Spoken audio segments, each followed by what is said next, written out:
తెలంగాణ రాష్ట్ర ప్రభుత్వం ప్రతిష్టాత్మకంగా చేపట్టిన ఇందిరమ్మ ఇళ్ల నిర్మాణాలు దుబ్బాక మండలంలో చురుకుగా కొనసాగుతున్నాయని దుబ్బాక ఎంపీడీఓ భాస్కర్ శర్మ తెలిపారు.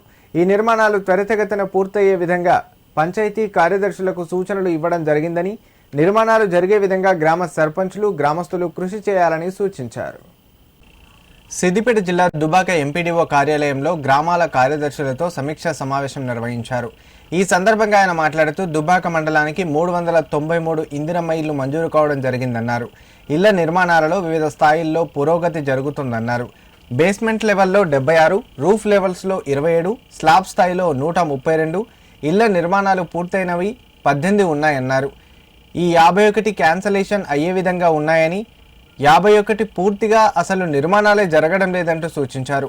త్వరలో నియోజకవర్గానికి మరో 3500 ఇళ్లు మంజూరు కాబోతున్న దృష్ట్యా ఇళ్ల నిర్మాణాలు త్వరితగతిన పూర్తయ్యే విధంగా అన్ని రకాల చర్యలు తీసుకుంటామన్నారు. ఈ కార్యక్రమంలో ఎంపీఓ నరేందర్ రెడ్డి, వివిధ గ్రామాల పంచాయతీ కార్యదర్శులు పలువురు పాల్గొన్నారు.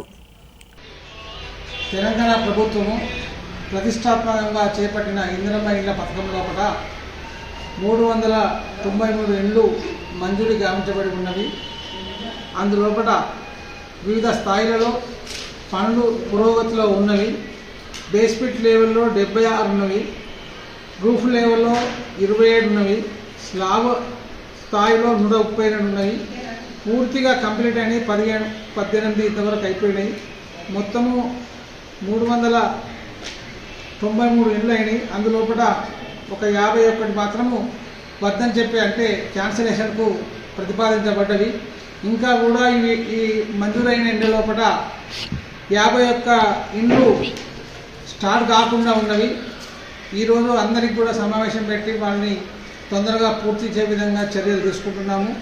బేస్మెంట్ కన్నా ముందు మార్కౌట్ చేసి ఉన్నటువంటి ఇండ్లు 87 ఉన్నవి. వాటిని కూడా బేస్మెంట్ వరకు తీసుకుపోయి ప్రగతిలోకి తీసుకోవాలని చెప్పి కార్యదర్శులు అందరితో కూడా సమావేశం ఏర్పాటు చేయనున్నది. మాకు ప్రభుత్వం నుంచి తొందరగా పూర్తి చేసి ప్రవేశాలు చేయాలని చెప్పి ఆదేశాలు ఉన్నాయి కాబట్టి ఆ దిశగా చర్యలు తీసుకుంటున్నాము.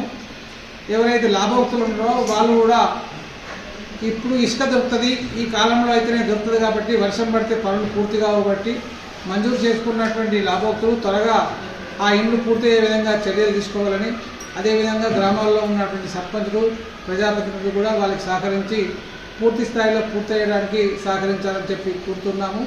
మంజూరు మళ్ళీ రెండో విడతలు కూడా కాన్స్టిట్యున్సీకి 3500గా వస్తాయి కాబట్టి మళ్ళీ అవి వచ్చినప్పుడు ఇవి వెనకబడితే కనుక అవి వచ్చే వరకు వీటిని అన్నిటి కూడా పూర్తి స్థాయిలో పూర్తి చేసుకోవాలని చెప్పి అందరికీ కూడా మనవి చేస్తున్నాము.